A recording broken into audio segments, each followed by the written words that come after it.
కి తారక్ హ్యాండ్ ఇచ్చేశాడా లేక young tiger నే ఈ దర్శకుల వారు పక్కన పెట్టారా? అందుకే మరో హీరో వైపు దిక్కులు చూస్తున్నాడా?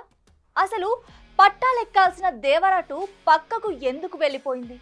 సినిమా పక్కగా ఉంటుందని చెప్పిన తారక్ ఎందుకు సైలెంట్ అయ్యాడు? రైటర్లకి రెస్పెక్ట్ ఇవ్వడం లేదన్న ఫైర్ తో డైరెక్టర్ అయ్యాడు కొరటాల. ఆ ఊపులో మిర్చి, శ్రీమంతుడు, జనతా గ్యారేజ్, భరత్ అనే నేను వంటి సాలిడ్ హిట్స్ కూడా కొట్టాడండోయ్.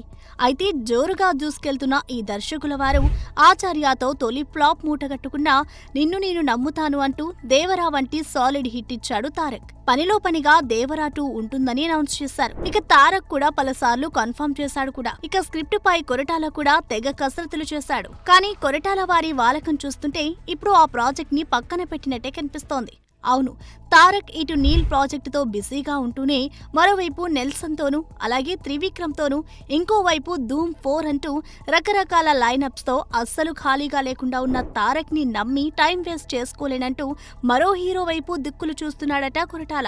ఇలా వస్తున్న టాక్స్ చూస్తే తండేల్తో సాలిడ్ హిట్ కొట్టి తొలిసారి 100 కోట్ల క్లబ్ లోకి అడుగుపెట్టిన చైతూతో కొరటాల జోడీ కట్టబోతున్నట్టు తెలుస్తోంది. చూడాలి మరి వస్తున్న ఈ వార్తలపై తారక్ ఎలా రియాక్ట్ అవుతాడో. For more videos like this, subscribe Big TV channel.